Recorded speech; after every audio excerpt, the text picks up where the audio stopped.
Mesdames, Messieurs, bonsoir, bienvenue à votre émission Shining Family. Shining Family, c'est un programme pour apporter la restauration dans le foyer. Shining Family, c'est votre mission qui permet aussi à ceux-là qui ne sont pas encore mariés à pouvoir se préparer pour avoir un foyer épanoui. Ce soir, nous aborderons ce sujet, pourquoi je me marie. Nous avons dans ce studio l'évangéliste Blaise Sophonie qui va nous éclairer sur le sujet. Bonsoir évangéliste et bienvenue Bonsoir dans ce Maman studio. Alvin, bonsoir, c'est un honneur pour moi d'être l'invité de ce jour.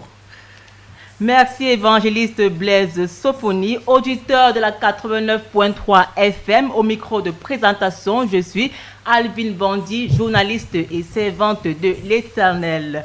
Nous allons écouter une petite ponctuation musicale. Installez-vous confortablement. Nous vous retrouvons juste après. De retour dans ce studio, nous sommes avec l'évangéliste Blaise Sophonie qui va nous édifier sur le sujet du jour. Pourquoi je me marie? Et nous sommes également avec Maëva. Bonsoir Maëva. Bonsoir, Bienvenue dans ce studio. c'est un honneur pour moi d'être aussi invité de ce jour. D'accord. Vous savez, de nos jours, chacun rêve de se marier, d'avoir un époux, une épouse. Les raisons diffèrent d'un individu à l'autre. Pour certains, c'est pour avoir une compagnie, pour avoir des enfants. Pour d'autres, c'est pour avoir le sexe. Les raisons diffèrent d'un individu à l'autre. Il y a tellement de raisons qui peuvent pousser un individu à se marier. Mais maintenant, la question que l'on se pose, évangéliste Blaise Sophonie, quelles sont les raisons réelles pour lesquelles un homme ou une femme doit décider de se marier? Déjà, avant de répondre à cette question, je tiens à me présenter. Je suis le dénommé Sophonie Blaise Kebanou. Je suis âgé de 34 ans. Je suis évangéliste missionnaire, voyageant de partout dans le monde entier pour apporter la bonne nouvelle de Jésus-Christ. Je suis dans le ministère depuis près de 20 ans de ministère, faisant près de 40 voyages par an. Donc, c'est une grâce pour moi d'être ici. Et relativement à la question posée par Maman Alvin, pourquoi est-ce qu'on se marie? Je dirais d'abord que cette question tire son étymologie dans Genèse chapitre 2, le verset 18 où l'Éternel Dieu dit « Il n'est pas bon que l'homme soit seul, je lui ferai une aide semblable à lui. » Donc le pourquoi on se marie, c'est d'abord pour aider. Dieu avait créé Adam et il a vu que prendre soin du jardin pour Adam était très très complexe et voire même compliqué. Et pour cela, il a dit qu'il n'était pas bon qu'Adam soit seul. Il lui fallait une aide qui lui ressemble. Mais notons très bien que on n'aide pas quelqu'un à dormir, on aide quelqu'un à travailler. Parce que Adam avait été créé pour prendre soin du jardin. La Bible dit même que les noms de tous les animaux dans le jardin, c'est Adam qui les a donnés ces noms. Donc Adam a dit tu es porc, tu es chèvre, tu es léopard, tu es lion. Et c'était un travail fastidique, épuisant. Et pour cela, Dieu a trouvé judicieux de lui apporter une aide. L'aider à faire le ce pourquoi Dieu l'avait créé, c'est-à-dire prendre soin du jardin. Donc, de nos jours, plusieurs se lèvent pour se marier parce qu'on se marie. Si tu les demandes, mais pourquoi est-ce que tu te maries? Il ne pourra pas te répondre. Mais nous devrons nous marier pour un but précis. À la question, pourquoi je me marie? Si tu le poses à près de 1000 personnes, tu auras 1000 questions différentes, 1000 réponses différentes, pardon. D'autres vont te dire, je me marie pour avoir un partenaire sexuel. D'autres te diront, je me marie pour avoir des enfants. Et d'autres vont aussi te dire, je me marie pour avoir quelqu'un qui va m'aider. D'autres te diront, je me marie pour avoir une maison, pour être respecté, etc. Mais si tu te maries pour toutes ces choses, tu t'es mal marié. Supposons que ta femme ne puisse pas avoir d'enfants, elle est stérile. Si tu t'es marié pour des enfants, le mariage serait gâté. Et si tu te maries parce que tu cherchais un partenaire sexuel, s'il arrivait que voilà, ton mari devient impuissant, aïe aïe aïe, le mariage serait gâté aussi.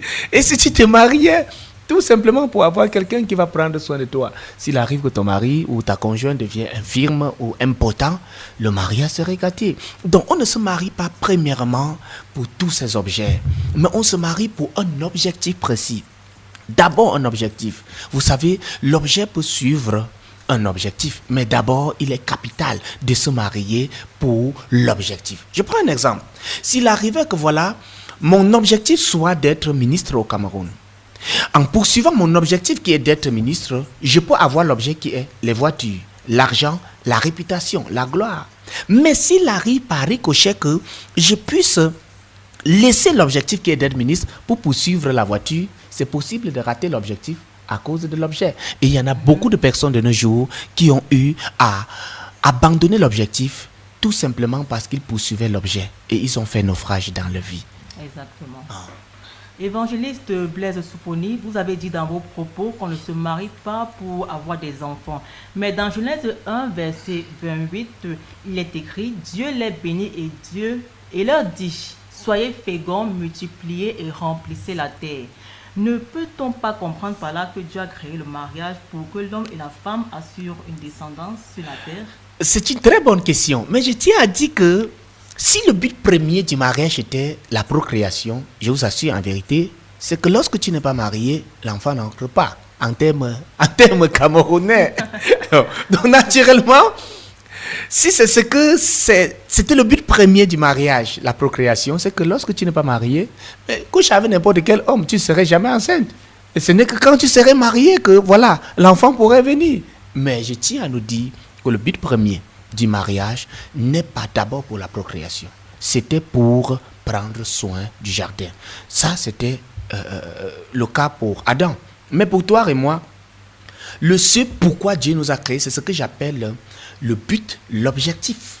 Le ce pourquoi Dieu nous a créés, c'est ce que j'appelle la vocation, qui est différent du travail que tu peux faire. La vocation est différente de la profession. Voilà. Donc on se marie pour accomplir notre vocation. C'est très capital. Toute personne en venant sur cette terre a un ce pourquoi Dieu l'a créé, a un but pour lequel Dieu l'a envoyé sur la terre. Et c'est cette vision, c'est ce pourquoi Dieu t'envoie qui devrait déterminer le choix de ton conjoint, qui devrait déterminer le ce pourquoi tu te maries. C'est très très capital. Parce que nous tous, nous avons une vision. Lorsque Dieu nous envoie sur la terre, Dieu envoie chaque enfant avec un but précis. Et réussir même l'éducation d'un enfant consisterait à aider cet enfant à découvrir le pourquoi Dieu lui a envoyé sur la terre. Jésus, à 12 ans, connaissait déjà le pourquoi Dieu l'a envoyé sur la terre. Il pouvait dire à ses parents, mais pourquoi m'avez-vous cherché? Ne savez-vous pas que je dois m'occuper des affaires de mon père? Il connaissait déjà son but. Jérémie, à 8 ans, Dieu lui en avait déjà dit qu'avant que tu ne sois dans le ventre de ta mère, je t'avais établi prophète des nations. Et plusieurs personnes qui ont marqué leur génération, à l'instar d'Albert Einstein et plein d'autres personnes, sont des enfants qui savaient le pourquoi Dieu les a envoyés sur la terre et ils ont orienté le choix de leur conjoint en fonction de l'accomplissement de cette vision. Parce que si tu ne connais pas le pourquoi Dieu t'a envoyé sur la terre, tes chances d'échouer dans le choix de ton conjoint sont à 90%. Donc on se marie pour poursuivre la vision, pour poursuivre la vocation, pour atteindre le ce pourquoi Dieu nous a envoyés sur la terre. Et chaque personne sur cette terre a une vision, a un but, a un objectif à atteindre. Et ne pas atteindre cet objectif signifie faire naufrage, signifie échouer, signifie être malheureux durant toute sa vie. C'est en cela que vous allez voir des gens qui sont des millionnaires, mais cependant très très malheureux. Oui, parce que le bonheur même vient de la découverte et de l'accomplissement de la vision pour laquelle Dieu nous a envoyés sur la terre. Et beaucoup d'autres personnes qui ont raté, qui n'ont pas su, qui n'ont pas connu cette chose pour laquelle Dieu les a envoyés sur la terre ont fait naufrage. C'est pourquoi vous allez voir certaines personnes qui ont échoué comme un militaire. Pourtant, ils n'étaient pas appelés à être militaire. J'ai dit dans l'un de mes documents sur connaît le but de son existence sur la terre que lorsque l'avion rate la piste d'atterrissage, ce n'est plus un avion, c'est une bombe. Donc, lorsque tu rates ta vision, rassure-toi, tu dois échouer dans tous les domaines. Parce que la femme d'un enseignant n'a pas les mêmes caractéristiques que la femme d'un militaire, n'a pas les mêmes caractéristiques que la femme d'un médecin, n'a pas les mêmes caractéristiques que la femme d'un président. Donc, nous devrons choisir notre conjoint, notre conjointe en fonction de notre vision, notre but, notre vocation. Merci évangéliste Blaise Souponi pour cette intervention. Maintenant, évangéliste, quelles peuvent être les conséquences pour un individu qui s'engage dans le mariage sans connaître l'objectif de Dieu pour sa vie? Ça, c'est très pertinent. Les conséquences sont pléthoriques. C'est un peu comme si tu prenais une cotte ou un maillon ou un écrou ou une vis pour aller le mettre sur un joyau qui ne correspond pas. C'est un peu comme si tu prenais la roue d'un camion pour aller le greffer sur un tassis. Attends, que peuvent être les conséquences de cette roue gigantesque sur un tassis? Ça devrait causer obligatoirement le naufrage ou l'accident de cette voiture. De même que apporter une remorque à un avion va causer impérativement son crash. De même aussi, priver une remorque d'un camion rend le camion inutile. Mais j'aimerais nous bousculer à comprendre une chose. Je dis que on ne se marie pas parce qu'on veut se marier. On se marie parce qu'on a découvert le ciel pourquoi Dieu nous a envoyés sur la terre. Et je dis encore, si tu ne sais pas pourquoi tu existes, te marier sera vraiment causer des problèmes à ton conjoint. Parce que la Bible dit que la femme va se soumettre à son mari. Et quand on essaie de décortiquer le mot soumission, on comprend que la Bible dit que la femme doit être sous la mission de son mari. C'est très capital. Si tu n'es pas sous la mission, si vous ne vous unissez pas pour accomplir cette mission, la mission pour laquelle Dieu vous a envoyé sur la terre, c'est normal que vous soyez des rivaux à la maison. C'est normal que votre foyer se change par un terrain de ring où chacun boxe, où chacun veut tirer la couverture de son côté. C'est très normal que vous subissiez des frustrations, etc. Les statistiques le montrent. Plusieurs hommes d'affaires, plusieurs grands hommes, milliardaires, millionnaires, qui ont atteint des cimes dans les affaires, c'est tout simplement parce qu'ils s'étaient unis pour poursuivre un but, une affaire. Et lorsqu'ils ont atteint ce but, plusieurs se sont séparés parce qu'il n'y avait plus une autre motivation pour les maintenir ensemble. C'est ce qui fait qu'aujourd'hui au Cameroun, on assiste à tellement de procès de divorce que vraiment c'est alarmant parce que beaucoup se sont mariés sous la pression. Tu es déjà vieille, le temps passe déjà, il faut te marier, comme si tout le monde était appelé à se marier. Non, non, non, non et non. Le mariage n'est pas une fin en soi. Jésus n'était pas marié. Il n'est pas échec. L'apôtre Paul n'était pas marié. Il n'est pas échec. Et même la Bible affirme dans Matthieu chapitre 19, le verset 12. Il dit car il y a des eunuques qui le sont dès le ventre de leur mère. Il y en a qui le sont devenus par les hommes. Et il y en a qui se sont rendus eux-mêmes à cause du royaume des cieux. Que celui qui peut comprendre, comprenne. Ici, la parole de Dieu nous dit très clairement que le même Dieu qui a dit qu'il n'est pas bon que l'homme soit seul, le même Dieu a créé d'autres personnes uniques, c'est-à-dire appelées à être seules, à ne pas se marier. Le même Dieu a permis que d'autres gens soient castrés pour bien jouer le rôle pour lequel il les a envoyés sur la terre. Donc de même qu'il y a des voitures qui ont été conçues pour avoir des remorques, il y a aussi des voitures qui ont été conçues pour ne pas avoir des remorques. Donner à une voiture conçue sans remorque, c'est-à-dire ajouter peut-être à une Pajero une remorque d'un camion grumier, ça serait stabiliser cette voiture sur place. Mais priver aussi un camion grumier de son remorque, c'est le rendre inutile. Donc il y a ceux qui sont appelés à se marier pour atteindre la vision et ceux qui ne sont pas appelés à se marier. Si tu es appelé à te marier, si ta vision demande que tu te maries, ne pas te marier sera échoué. Mais si ta vision ne demande pas que tu te maries, te marier, sera aussi échoué. C'est très capital. Ok, merci évangéliste. Vous avez dit, on se marie pour accomplir une vision. Une vision. Maintenant, pour ceux-là qui se sont engagés dans le mariage sans avoir un objectif précis, sans une vision à accomplir, que leur proposez-vous comme solution?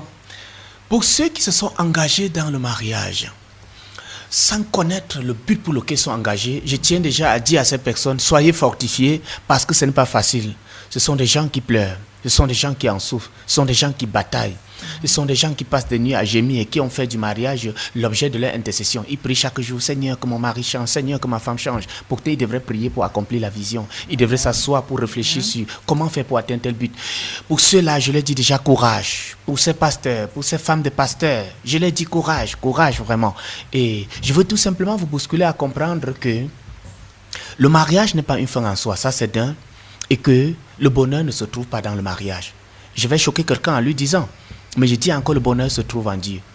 Tu aurais bien voulu avoir un mari parfait. Tu aurais bien voulu avoir un mariage réussi. Et là, ce n'est pas comme cela. Mais je veux te dire que ta joie ne dépend pas de cela. Ta joie dépend de Dieu. Ta joie dépend de Jésus-Christ, qui a dit, sans moi, vous ne pouvez rien. Je veux encourager toutes ces personnes-là à enlever leur objectif, à cesser de faire du mariage un objectif, mais à faire de Jésus leur objectif, à se focaliser sur les enfants et dire merci à Dieu pour ces enfants qu'il les a légués et bousculer ces enfants à découvrir leur vision. C'est à prier pour connaître le ce pourquoi ces enfants sont, à se focaliser sur la vie de ces enfants et à cesser d'attendre que leur mari les donne ce que seul Dieu peut donner. Amen. C'est très très capital. Je vais bousculer ces personnes à comprendre que le bonheur se trouve en Jésus et que le bonheur ne se trouve pas dans le mariage. Si le bonheur se trouvait dans le mariage, tous les hommes mariés seraient heureux. Mais hélas, Le bonheur ne se trouve pas dans le mariage. D'autres ont même pensé que le bonheur se trouve dans le sexe. Si le bonheur se trouvait dans le sexe, toutes les prostituées seraient heureuses.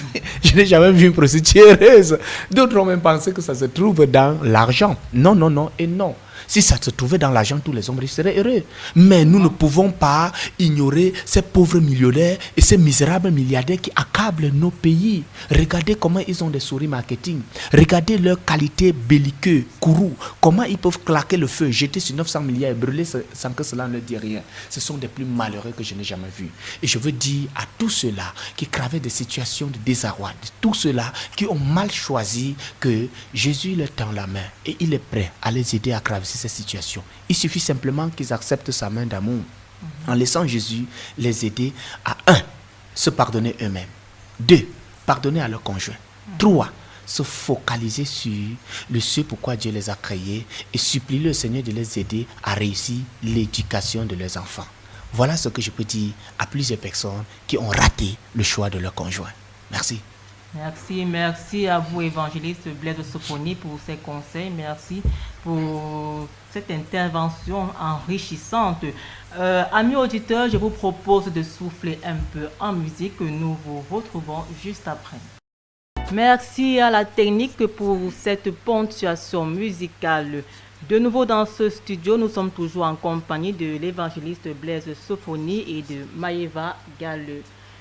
Maëva Galleux, c'est à vous. Nous rappelons le sujet du jour, pourquoi je me marie. Merci. Moi, c'est Maëva Galleux. Je suis enseignante de mathématiques de profession, community manager et graphiste. Donc, par rapport au sujet de ce jour, déjà, je voudrais dire, évangéliste Sophonie, merci pour ces éclaircissements.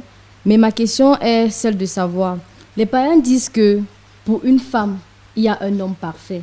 Et pour chaque homme, il y a la femme parfaite. Et les chrétiens, quant à eux, disent que c'est le Saint-Esprit qui m'a révélé, ou alors c'est Dieu qui m'a donné cette femme.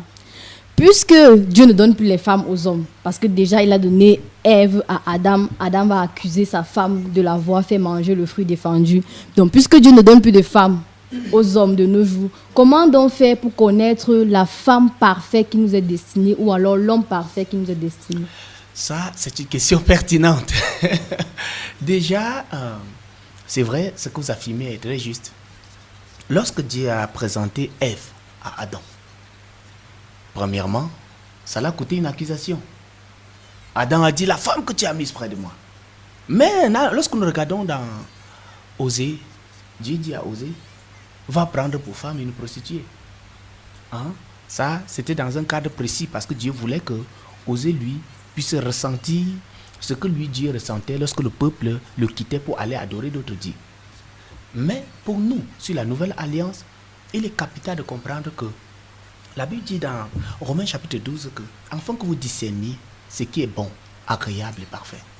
Donc, nous devons de discerner ce qui est bon pour nous, ou ce qui est agréable, ou ce qui est parfait. La Bible dit que même si tu t'attaches à une prostituée, tu deviens une seule chair avec cette prostituée. Donc, avec la bonne femme, tu peux faire 10 milliards de choses. Avec la mauvaise femme, tu peux faire 5 millions. Et seul, tu peux faire 9 millions.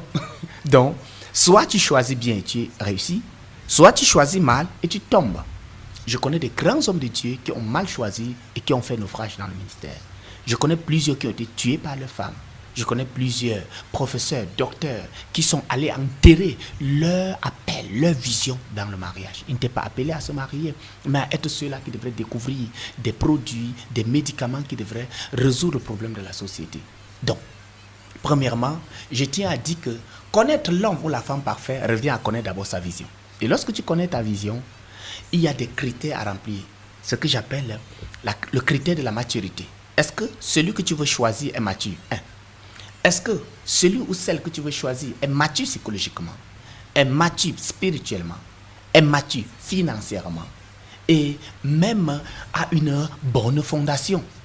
Parce que nous pouvons trouver une très bonne personne, comme l'exemple de Jérémie, dans Jérémie chapitre 16, si j'ai bonne mémoire. Jérémie a trouvé une femme très vertueuse, qui était belle aux yeux de Dieu, une femme qui remplissait toutes les conditions nécessaires pour pouvoir l'aider dans l'accomplissement de sa vision, son ministère. Et lorsque Jérémie s'engage pour aller prendre cette femme pour épouse, Dieu intervient et dit, je t'interdis de prendre une femme là-bas. Parce que voici ce que j'ai dit de tous ceux qui sortent de là. Ils vont mourir consumés par la famine, ils seront dévorés par la maladie, on ne va pas les donner de sépulture, etc. La femme avait une mauvaise fondation. Et si Jérémie tentait de prendre cette femme pour épouse, c'était normal et capital que Jérémie souffre des problèmes liés à sa mauvaise fondation. Parce que lorsque tu t'es lié à une femme, vous devenez un. Ça veut dire que si tu as un peu de sida, tu donnes un peu à cette dernière. Si elle a un peu de syphilis, elle te donne aussi un peu. Dans le domaine spirituel, ça se passe aussi comme cela. Donc, naturellement, avant de t'attacher à quelqu'un, il est capital de connaître sa fondation. Il y a le critère du fondement qu'il faudrait que tu notes. Je n'ose pas croire que tu sois content d'avoir des enfants qui seront tous des prostituées ou avoir des enfants qui seront tous des bandits, des voleurs. Tout simplement parce que les gènes, parce que dans ce que nous appelons en génétique le brassage intrachromosomique, la mère donne ses X aux garçons, le père donne ses X aux filles. Et la Bible dit dans Ézéchiel 18, verset 2, que les pères ont mangé des raisins verts. Et ce sont les dents des enfants qui ont été agacées. Jésus lui-même pointe du doigt certains gens au fondement mauvais en disant, voilà la génération de ceux qui ont tué les prophètes. Donc il est capital que lorsque tu as découvert ta vision, avant de choisir quelqu'un, pose-toi la question à savoir, est-ce que cette personne a une bonne fondation? Sinon, je t'assure en vérité, quoi que tu poursuives ta vision, tes enfants te feront souffrir. Et la Bible dit, dans Matthieu chapitre 21, 29, si j'ai bonne mémoire, il dit que il viendra un moment où on dira, heureuses les entrailles qui n'ont pas enfanté et les mamelles qui n'ont pas allaité. Tout ceci à cause du fondement. Donc, comme premier critère que tu devrais reconnaître sur l'homme parfait ou la femme parfaite que tu en as besoin, est-ce qu'il a une bonne fondation? Ça, c'est d'un. De deux, est-ce qu'il est mature psychologiquement?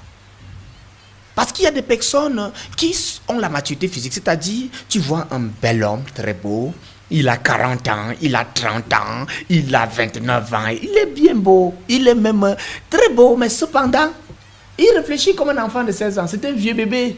Et si tu épouses un vieux bébé, tu vas beaucoup souffrir en attendant que ton mari grandisse.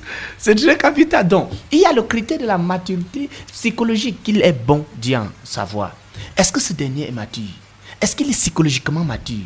Je n'ose pas croire que tu désires un mari qui doit prendre l'argent, qui était prédisposé à aller aider, à aller acheter le médicament de l'enfant pour aller jouer au pari-foot. Je n'ose pas croire que tu prennes un mari qui sera un vagabond, un beau à rien qui passe son temps à lever le coup de bois, à saouler, qui n'a pas du temps pour éduquer ses enfants.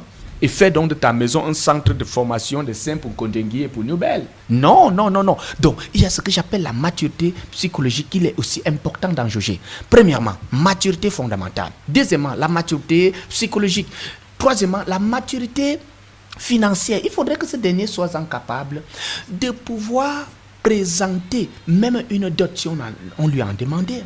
Qu'il soit capable de mettre une chaise sur laquelle toi tu pourrais t'asseoir, ou de graisser un lit sur lequel toi tu pourrais dormir. Beaucoup de gens disent non, on va manger l'amour et boire de l'eau. Attention, ça n'envoie pas l'enfant à l'école. On va manger l'amour et boire de l'eau, ça n'envoie pas l'enfant à l'hôpital. Donc il y a ce critère de maturité financière qui est capital d'en avoir. Imagine un instant que tu tombes enceinte de ton mari. Oh, il t'aime jusqu'à mourir, comme plusieurs le disent. Quoi qu'il t'aime jusqu'à mourir, et à cause de l'argent parfois t'aime jusqu'à fuir. Imagine que tu sois à l'hôpital et que tu vas accoucher. On demande seulement 200 000 francs pour l'opération. Parce que la voix basse n'est pas possible. Et qui passe son temps à dire oh Dieu, oh Dieu, oh Dieu. Et voit celle qu'il prétend aimer mourir sur la table d'accouchement parce qu'il manquait seulement 200 000. Je ne pense pas que lui-même doit se pardonner ça. Donc on va manger l'amour et boire de l'eau. Vraiment, ça n'envoie pas quelqu'un à l'hôpital. Et ça ne prend pas soin de l'enfant. Ça, c'est capital. Donc, il y a le critère, la maturité financière. Et je ne dis pas que cette personne doit être millionnaire, non. Mais je dis qu'il faudrait qu'il ait au moins le minimum qui le permet de prendre soin d'une famille. On va manger l'amour et boire de l'eau, ne nourrit pas les enfants. Non, non, non, non, non, non, ça ne donne pas la nourriture aux enfants. Ce n'est pas l'amour qui part au marché acheter de quoi est-ce qu'on va manger, etc. Non. C'est très capital. Donc, il y a le critère fondamental. Est-ce qu'il a une bonne fondation? Le critère de la maturité physique. Est-ce qu'il est mature physiquement, psychologiquement? Est-ce qu'il est mature financièrement? Et le troisième critère, ce sera, est-ce qu'il est mature spirituellement? Je n'ose pas croire que tu puisses avoir un monsieur qui sera un homosexuel, par exemple. Tu as un mari qui est bisexuel, par exemple. Spirituellement, ça ne tient pas. Je n'ose pas croire que tu aies un mari qui serait un sorcier. Tu serais appelé à permettre à un sorcier d'éduquer tes enfants. Il y a un adage qui dit que si tu permets aux chiens d'éduquer tes enfants, ne sois pas surpris si tes enfants aboient. Donc, il est bon que tu puisses aussi en savoir ça. Donc, il y a 4 critères que je présente. Le critère du fondement, le critère de la maturité psychologique, le critère de la maturité financière et le critère de la maturité spirituelle. L'autre critère qu'on appelle le sentiment, là, vraiment, Je ne te conseille pas ça. Parce que beaucoup de gens disent non, mon cœur bat pour lui, mon cœur bat pour lui. Mais comme son nom l'indique, le sentiment ment les gens. Le sentiment t'empêche de voir les réalités. Le sentiment t'empêche de voir que ce dernier avec qui je cours là, c'est un aveugle comme moi, nous allons tomber dans l'eau. Le sentiment t'empêche de voir que ce dernier avec qui je cours là, c'est un irresponsable. Le sentiment t'empêche de voir que ce dernier avec qui je cours là, c'est un bandit. C'est un bandit, c'est un brigand. L'argent qu'il viendra me donner, c'est l'argent qu'il a eu à arnaquer les gens avec. Le sentiment t'empêche de voir des réalités. Les gens disent que l'amour est aveugle, mais je dis que non. C'est le sentiment qui est aveugle. L'amour ouvre les yeux. L'amour réfléchit. L'amour pose des actions concrètes. Donc, il est capital que lorsque tu as découvert ton bel homme, ton choukabe, on appelle comment, ton prince, que tu sois incapable de te poser la question à savoir est-ce qu'il remplit ses critères et par ricochet, en quoi est-ce que cette personne pourra m'aider à atteindre mon objectif. Et il y a aussi des moments où l'aspect change, c'est-à-dire la balance change. De même qu'on a des conducteurs qui sont des hommes, nous avons aussi des conducteurs qui sont des femmes. Donc, il n'est pas bon que l'homme soit seul. Il lui faut une aide. Il y a des moments où Dieu aussi permet que ton mari soit plutôt ton aide. Parce que Dieu, dans sa grâce, t'a élevé financièrement plus haut. T'a élevé psychologiquement plus haut. Imagine que tu es un professorat. Et cependant, tu as la grâce d'avoir un mari qui n'a que le CEP.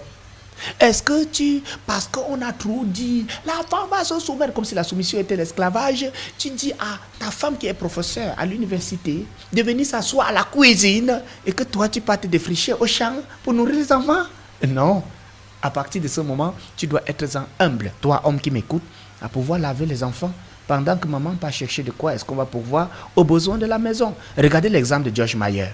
George Mayer, son mari ayant découvert que sa vision était plus grande, a fait comment? Il a éteint la sienne pour soutenir la vision de sa femme. Il prend soin des enfants. Quand sa femme impacte des millions de personnes dehors, ça c'est formidable. Et il en est ainsi.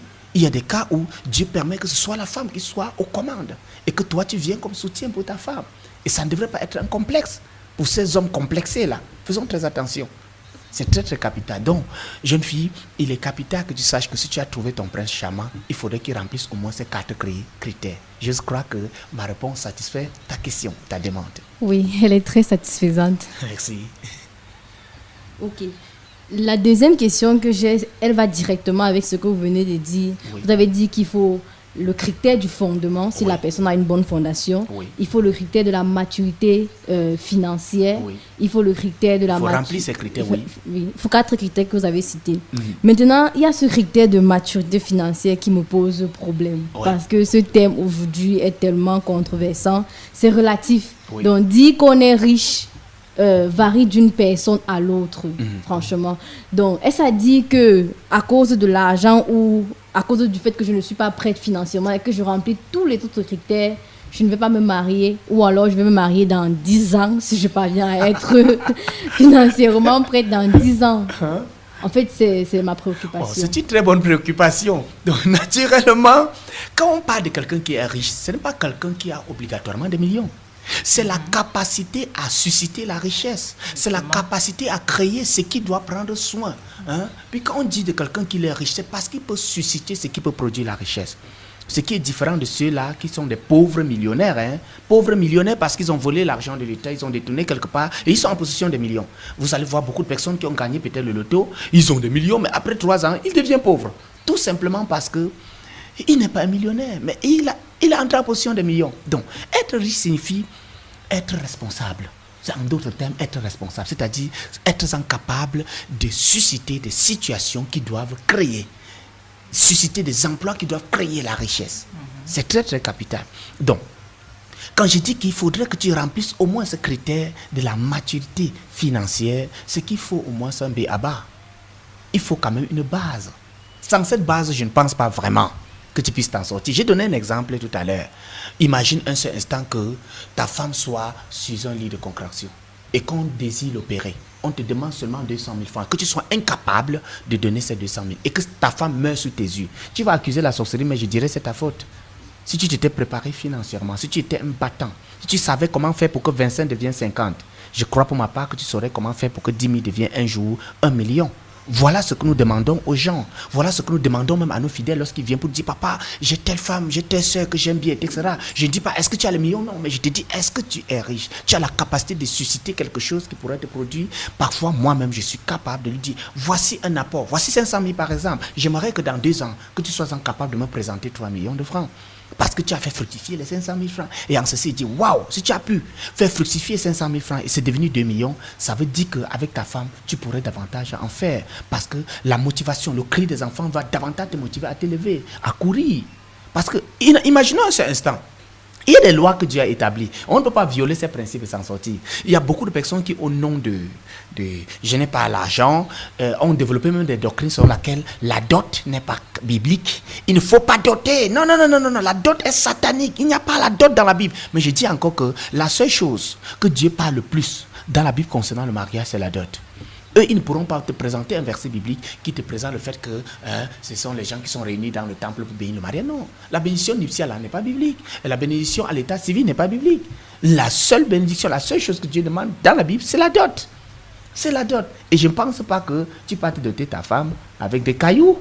Non, il y a des prérequis. Quand nous regardons Genèse chapitre 34, le verset 12, la Bible dit, exigez de moi une forte dot et beaucoup de présents. Et je donnerai ce que vous me direz, mais accordez-moi pour femme la jeune fille. Ça, c'est Exode 34, le verset 12. Toujours relativement à la dot, Exode 22, 16 dit, si un homme séduit une vierge qui n'est point fiancée et qu'il couche avec elle, il paiera sa dot et la prendra pour femme. Il y en a plein de versets dans la Bible parlant de la dot. Oui, oui, oui. Donc, tu ne peux pas dire que tu n'as pas d'argent et tu pars pour doter quelqu'un. Parce qu'on va te demander des présents. On va te dire, achète ceci, achète cela, achète ceci, achète cela. Pour que tu ailles, pour que le père te laisse le droit légal, le droit d'autorité de sa fille. Oui, et pour ça, il te faut la dot. Il faut que tu aies des finances, jeune fille. C'est très capital. Qu'on cesse de dire, non, et pour nous qu'on n'a donc pas l'argent, on fait comment bien, on habite d'abord ensemble, avant, après, on voit si petit à petit, on va doter. Non, ça sont des raccourcis qui nous causent toujours de sérieux problèmes. Et beaucoup de personnes qui sont entreprises à aller habiter ensemble sans avoir la bénédiction des parents se sont trouvées sur un joug négatif, sur un fondement de pauvreté, un fondement de célibat. C'est pourquoi la plupart de ceux qui entreprennent des mariages comme ça ne sont pas bénis. Leurs enfants ne se marient pas. Et même leurs enfants, la plupart sont des prostituées. Parce que tous les fois où quelqu'un vient pour leur demander la main en mariage, ce qu'ils ont eu à poser comme fondation crie contre eux. Eux aussi, ils n'auront pas la dot de leur fille. C'est très capital. Et la dot, ce n'est pas qu'on tue les gens. C'est vrai aussi qu'aujourd'hui, beaucoup de parents mendiants, beaucoup de personnes carnivores, ou je vais dire beaucoup de gros ventres, sont entrés dans l'affaire de la dot avec toute leur énergie. Pourtant, la dot n'était pas ce qu'on nous a assujetti aujourd'hui là-dessus. Vous savez, la Bible dit que le jour où tu en mangeras, tu mourras certainement. Donc, ce problème-ci commence depuis le jardin d'Éden. Le problème du ventre. Donc, toutes ces choses-là, c'est le ventre, maman Alvi. Le ventre de l'homme. Le ventre. Oui. Le ventre comment? Le ventre comment? C'est-à-dire la nourriture. Oui. Mais ce qu'on va manger. Le jour que tu en mangeras, tu mourras. Et c'est à cause de la nourriture que tu as vu qu'Adam est tombé. Aujourd'hui, à cause de la nourriture, vous allez voir des papas vendre leurs filles. Quelqu'un te dit, j'ai besoin de 17 porcs. L'autre te dit, j'ai besoin d'un camion qui sera la dot. L'autre te dit, j'ai besoin d'une voiture. C'est de la sorcellerie. Quand tu pars dans le début même de la dot, tu verras que la dot en elle n'est même pas une mauvaise chose. C'est quelque chose de louable. Et je vous assure, en vérité, ce n'était qu'un symbole sur lequel Dieu permettait que les parents puissent bénir les enfants. Parce que bénir consistait à puiser dans la joie de son âme pour apporter à l'enfant ce que l'argent ne pouvait pas donner. Et apporter un présent à un papa, à une personne mature, c'est permettre que ce papa te bénisse. C'est pourquoi Isaac, pour bénir son fils Ésaü, a dit, va arrêter une chèvre, prépare très bien, viens que mon âme mange et que je te bénisse. On ne peut pas bénir quand le ventre est vide. On ne peut pas bénir quand on n'a pas mangé et bu. Donc c'était même ça le but même de la dot. Je crois que s'il plaît à Dieu, un jour nous pourrons avoir sur ce panel un thème sur la dot. Est-elle biblique? Devons-nous doter? Quelles sont les implémentations que cela incombe? Merci. Justement, merci évangéliste Blaise Sophonie. Nous y reviendrons dans nos prochaines éditions. Maintenant, évangéliste Blaise Sophonie, le mariage a-t-il un aspect spirituel? Si oui, lequel? Le mariage est premièrement spirituel, avant même le physique. Et c'est pendant la dot que cette partie spirituelle s'exécute. Oui, c'est très capital. Le mariage est purement spirituel. Parce que la Bible dit, l'homme quittera son père et sa mère et s'attachera à sa femme. Et tous deux deviendront une seule chair. C'est la mathématique de Dieu. 1 + 1 font 1. Et ça, c'est spirituel. Mais comment se fait-il si nous voulons voir cela charnellement? Dans le domaine de l'achat, ton mari et toi, vous êtes divisés, vous êtes séparés. Mais dans le règne de l'esprit, c'est spirituel. Lorsque vous deux vous mettez ensemble, les deux esprits sont unis, les deux âmes sont unies, tout est uni. Exactement. C'est pourquoi naturellement, quand quelque chose de mauvais va peut-être arriver à ton mari, tu as l'impression que quelque chose de mal va arriver à mon chéri. Oui, C'est très capital. Et vous allez voir que puisque vous êtes unis spirituellement, ce qui arrive t'arrive obligatoirement. Ou ce qui t'arrive arrive obligatoirement. Quand l'un est affecté, l'autre aussi est affecté. Parce que vous êtes unis. C'est très capital. Et c'est dans cette union-là que voilà, plein de choses peuvent se passer. Parce que vous devenez un. Vous poursuivez une même vision. Vous poursuivez un même chemin. Unis dans le règne de l'esprit. Et physiquement, vous pouvez, tu as ton corps seul, il a son corps seul, mais spirituellement, vous êtes unis, totalement unis. Et Dieu dit que l'homme ne sépare pas ce que Dieu a uni. Je parle bien de l'unité et non de la réunion. Parce que la réunion est différente de l'union. Hein? Et la Bible dit bien, unis. Et il symbolise en disant, l'homme quittera son père et sa mère et s'attachera. Quand on attache quelque chose, ça devient un. Ça devient un, justement. Attacher un fagot de bois, vous allez voir que ça devient un. Pourtant, c'est plus un morceau qu'on a à attacher. Justement. Et c'est cette union qui est spirituelle. C'est très capital. Et l'union est différente de la réunion. Et quand Dieu parle d'union, c'est parce qu'il voudrait que l'homme devienne fort. L'homme et la femme deviennent forts pour poursuivre le ce pourquoi il les a créés.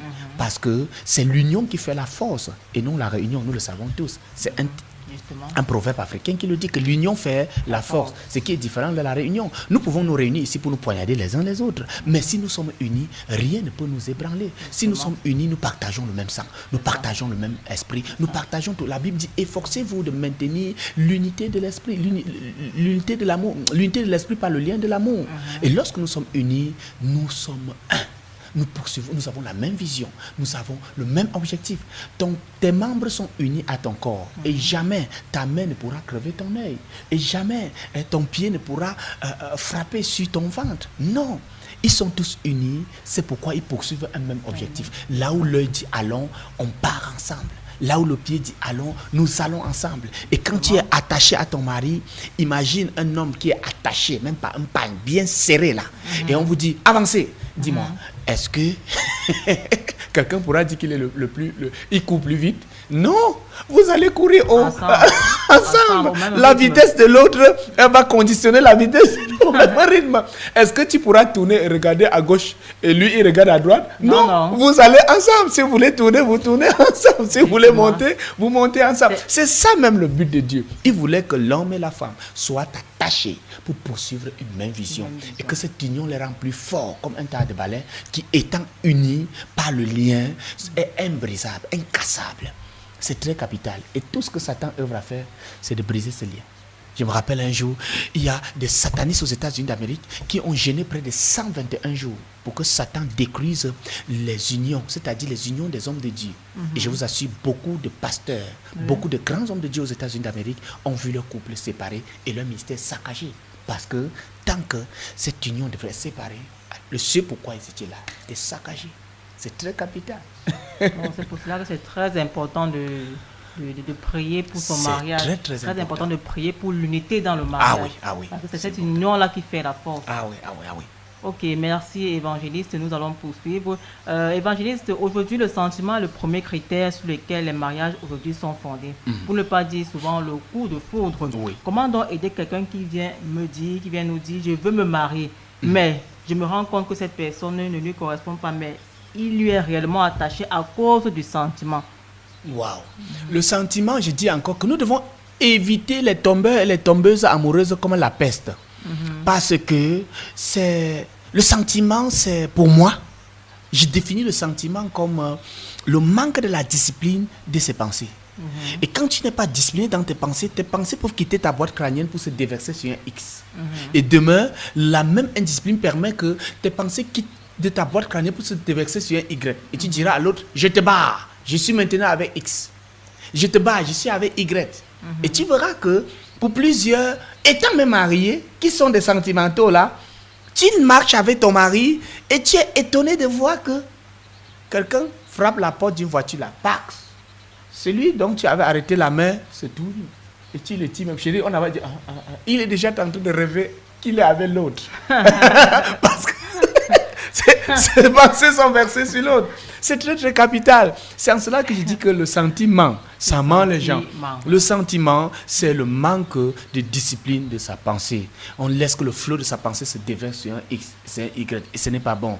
Quand quelqu'un est esclave de son sentiment, dis-lui très clairement que les sentiments ne sont que des signaux.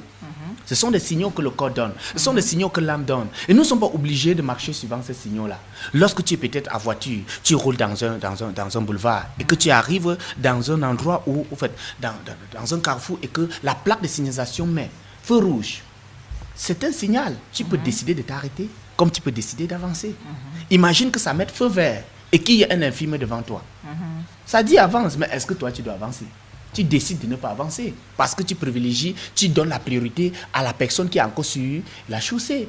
C'est très capital. Donc les sentiments, ce sont des signaux. On peut décider d'agir face à ces signaux ou pas. Il arrive des moments où un autre signal, parfois, c'est la colère. On t'a fait du mal et tu es très en colère. C'est un signal donné par ton âme qui émane de tes émotions. Mais tu peux décider d'agir face à cette colère ou tu peux décider de retenir ta colère. Ce ne sont que des signaux que le corps donne et nous devons choisir d'agir face à ces signaux ou refuser d'agir. Et pour nous, je crois pour ma part, pour des personnes matures, c'est que l'amour réfléchit. L'amour marche par sa tête et non par sa queue, parce que le sentiment, lui, il est sexuel. Mais l'amour n'est pas sexuel. Hein. La Bible dit Dieu a tant aimé le monde qu'il a donné son Fils avant quiconque croit à lui ne périsse pas, mais qui est la vie éternelle. La Bible ne dit pas que Dieu a tant aimé le monde qu'il est venu coucher avec les hommes ou qu'il a eu du sentiment pour des hommes. Non, non, non et non. C'est très, très capital. Oui. Et le sentiment, lui, il t'aime jusqu'à vouloir. Mais Dieu, lui, il t'aime jusqu'à donner. Et il est capital de comprendre très clairement que le sentiment, ce ne sont que des signaux. Et nous devrons décider d'agir ou ne pas agir en fonction du bien ou du mal que cela pourra nous causer. C'est très, très capital.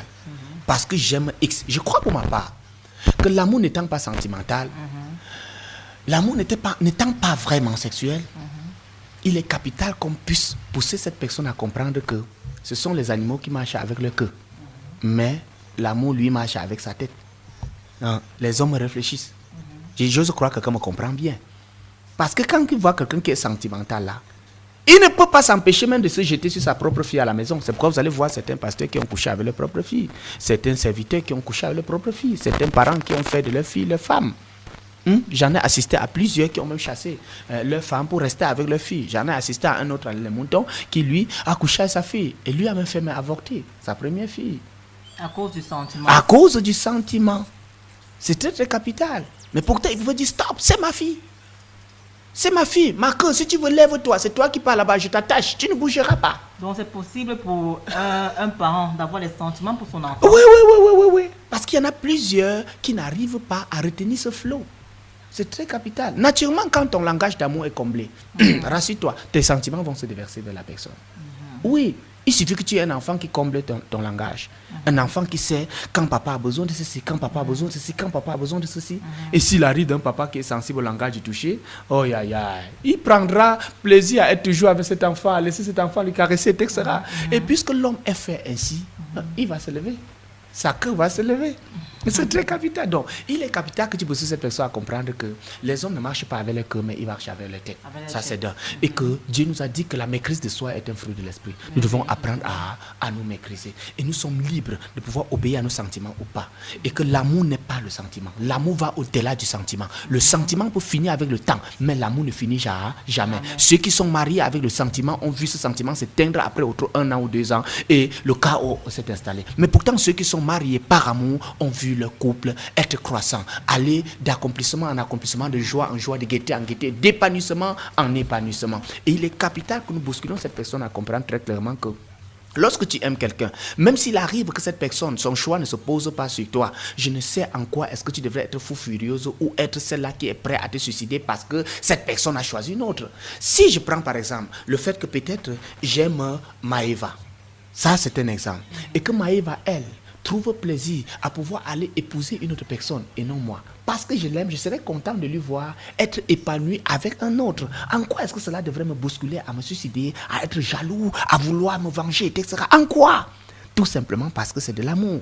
Mais si c'était du sentiment, bienvenue la catastrophe. Ça ferait plus mal. que je vais me suicider. Tu vas voir, je vais te montrer. Et ça, ce sont les animaux qui fonctionnent comme ça. Les êtres humains fonctionnent par l'amour.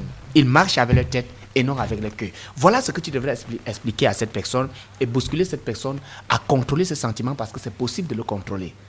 Elle devrait discipliner ses moments d'appel avec ce dernier. Elle devrait changer sa manière de voir. Elle devrait se poser la question à savoir en quoi est-ce que me marier avec ce dernier me ferait du bien. Est-ce que ce dernier peut m'aider à atteindre mes objectifs. Elle devrait penser à sa vision. Elle devrait penser à sa carrière. Elle devrait penser à plein d'autres choses. C'est très important. Et avec ça, ça pourra lui donner la force nécessaire de relever la tête face aux sentiments. Parce que je connais plusieurs femmes qui ont couché avec le chauffeur et ont foutu en l'air leur foyer, ont foutu à leur carrière. Toujours à cause du sentiment. C'est très capital. C'est pourquoi je dis que nous devons fuir les tombeurs et les tombeuses amoureuses comme la peste. Parce que ce sont des gens indisciplinés qui peuvent nous causer des problèmes à tous les niveaux. Surtout des pasteurs, hein? Beaucoup même prient pour que vos femmes meurent et qu'ils puissent prendre vos places à cause du sentiment. D'autres vous diront que j'ai rêvé, Dieu m'a même dit. Faisons très attention à ces sentiments-là et ces sentimentaux-là. Merci. Merci à vous, évangéliste. Faisons attention à nos sentiments parce que ce sont des sentiers qui manquent. Ah oui. L'amour, ce n'est pas un sentiment, mais l'amour, c'est un engagement, c'est une décision. Ah oui. Et là, il n'y a pas d'amour sans sacrifice. L'amour se sacrifie. Donc, nous devons aimer d'un amour inconditionnel notre prochain. Nous devons aimer d'un amour inconditionnel notre prochain, notre mari, nos enfants. Ah oui. Et je reviens à un point soulevé par l'enseignante Maëva, où elle a dit que pour nous chrétiens, on dit que c'est Dieu qui m'a révélé. C'est Dieu qui m'a révélé l'homme de ma vie ou la femme de ma vie. Mais je tiens à dire encore que faisons très attention à l'argument prophétique que les gens nous prennent aujourd'hui. Faisons très attention. Il vient te dire, Dieu m'a dit, Dieu me dit de te dire que Dieu est mon mari. Va chercher la face de Dieu, tu vas voir. Faisons très attention à de telles choses. Parce que si c'est Dieu qui te dit que marie-toi avec Sophonie, ça veut dire que si demain ça fait pas, tu vas toi fuir et dire que non. C'est Dieu qui avait dit, c'était pas moi. Je dis encore que c'est à nous de choisir. Ce n'est pas à Dieu de venir choisir pour nous. Exactement. Dieu peut nous guider dans le choix. Dieu peut nous orienter dans le choix. Mais jamais Dieu ne viendra choisir pour nous. Ça, c'est capital. Dieu a créé l'homme libre. Dieu n'impose pas une femme à certains gens. Qu'on arrête avec le pentecôtisme sauvage, mais qu'on bouscule des gens à la réalité. Tous ces gens qui ont dit Dieu m'a dit, regardez comment ils rompent les rencontres, les relations, ils sont dans des couples divorcés, disant non, je cherche maintenant la femme du ministère. Celle-ci n'était pas la femme du ministère. J'ai connu un autre à Fumban, je préfère tel le nom, qui a chassé sa femme avec 5 enfants, disant que non, Dieu lui dit que non, ce n'est pas ma femme ici, il me faut la femme du ministère. Oui, j'ai tout fait pour pouvoir ramener ce dernier à la ligne, mais il s'est enfiché, il s'est compromis. Maintenant, s'il est dans une branche de rébellion de l'église évangélique, c'est l'église évangélique décentralisée. Mais c'est terrible. C'est terrible. Donc vraiment, je vais nous encourager. Si quelqu'un vient te dire que Dieu t'a dit, réponds-lui que si Dieu t'a dit, il va aussi me dire. Et même si Dieu me dit, je vais me poser la question à savoir si tu remplis les critères. Parce que ce n'est pas Dieu qui viendra nourrir mes enfants. Hein. Ce n'est pas Dieu qui viendra donner l'argent qu'il faut. Si tu vas prier rabadabadaba, comme d'autres y en disent là, mais gars, le ciel reste bloqué. Plusieurs personnes en veulent même à Dieu parce qu'il ne remplit pas les critères que Dieu lui-même en a posés. C'est très capital, vraiment. Donc faisons attention à l'argument prophétique que certains vendeurs d'illusions viennent pour nous donner. Si c'est ce que quelqu'un est prêt, qu'il vienne demander ta main. Et si c'est ce qui n'est pas prêt, vraiment qu'il reste chez lui. On n'aide pas quelqu'un à dormir, on aide quelqu'un qui travaille. Il n'est pas bon que l'homme soit seul, il lui faut une aide. Et on aide quelqu'un qui travaille, on n'aide pas quelqu'un qui dort, qui passe du temps à jouer au Njambo, ou qui passe du temps à vagouiller, à regarder le match, qui passe du temps à jouer au Ludo en disant non, le Cameroun va changer. Un jour, les choses vont changer. On aide quelqu'un qui travaille. C'est très capital. Très important. Ah oui. Merci, évangéliste Blaise Sophonie, de nous éclairer sur le sujet. Évangéliste, maintenant, nous allons prier pour les foyers qui sont actuellement en difficulté. Ils se sont, le mari et la femme se sont engagés dans le mariage sans objectif précis, sans vision. Et maintenant, le foyer bat de l'aile. J'aimerais que nous prions pour ces cas-là, pour ces personnes qui actuellement sont en souffrance, qui se posent des questions, qui sont découragées, qui sont même prêts au divorce. J'aimerais que nous prions pour ces personnes afin que le Seigneur puisse leur apporter le réconfort, que le Seigneur puisse apporter la réconciliation et la restauration dans ces foyers. Je vais prier pour quelqu'un qui m'écoute. Je perçois dans mon esprit un Ludovic qui est une personne intègre et qui a réussi le choix de son conjoint, mais sa femme lui fait les choses difficiles à cause du fait qu'il souffre d'une attaque de Marie-Esprit dans leur vie. Dans le nom de Jésus-Christ, Seigneur, je prie pour Ludovic. Je prie enfin toute attaque spirituelle œuvrant à déstabiliser le couple de cet enfant soit stoppée dans le nom de Jésus-Christ. Amen. Je commande à toute force satanique qui a juré de maintenir Ludovic dans la sécheresse, de le lâcher maintenant au nom de Jésus-Christ de Nazareth. Père, localise sa femme où qu'elle se trouve, que ta puissance se saisisse d'elle, que ton onction se saisisse d'elle. Je commande à tout mari-esprit, entends la vie de cet enfant, à toute puissance des eaux qui bouscule cet enfant à omis son mari, à le ridiculiser, à lui donner la honte, de lâcher prise maintenant dans le nom de Jésus-Christ. Je te bénis parce que tu m'exauces, Père. Dans le nom de Jésus, j'ai ainsi prié.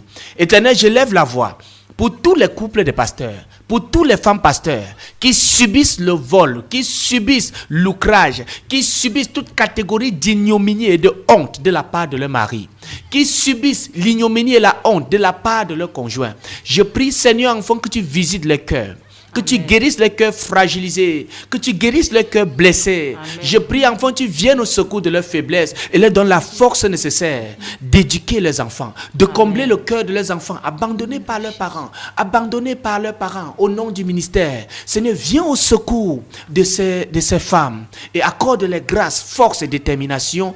Ta parole dit que par tes mains crucifiées, nous sommes guéris. Je prie, enfant, que tu donnes à une femme pasteur, enfant, que tu donnes à une femme de pasteur, à pouvoir utiliser ses souffrances pour aider les autres. Je prie, enfant, que tu donnes à cette femme de pasteur qui m'écoute maintenant, que de tes cicatrices vont jaillir la vie qui va guérir les autres. Amen. Je prie, enfant, que tu donnes à une femme de pasteur qui m'écoute maintenant, que par ses souffrances, qu'elle écrive un livre qui aidera plusieurs à sortir de cette situation. Amen. Je suis sûr que le Seigneur te bénisse, toi qui m'écoutes, qu'il exauce tes cris, qu'il te donne la force nécessaire pour pouvoir pardonner l'impardonnable. Je prie, enfant, que Dieu donne à quelqu'un qui était blessé par son conjoint, de pouvoir pardonner. De pardonner pour son propre bien. Et voir sa vie guérie, voir sa santé équilibrée, voir sa psychologie restaurée, au nom puissant de celui par qui et pour qui nous vivons, Jésus-Christ de Nazareth, j'ai ainsi prié. Amen. Amen, amen. Merci, évangéliste Blaise Sophonie. Merci également à toi, Maïva. Merci. Amis auditeurs, nous sommes arrivés au terme de cette émission. Nous retenons qu'on ne se marie pas pour satisfaire nos propres désirs, mais on ne se marie pas pour avoir des enfants, on ne se marie pas pour avoir le sexe, on ne se marie pas pour être appelé Monsieur X, Madame X, pour avoir une alliance au doigt. Hein. On ne se marie pas pour avoir une compagnie et pour fuir la solitude. On ne se marie pas à cause de la pression des parents. On ne se marie pas parce que l'âge avance et nous devons à tout prix nous marier. Non. On ne se marie pas pour de telles raisons, pour satisfaire nos propres désirs, mais nous devons nous marier pour accomplir le but de Dieu. Le but de Dieu pour notre vie. Et en poursuivant le but, les objets peuvent venir.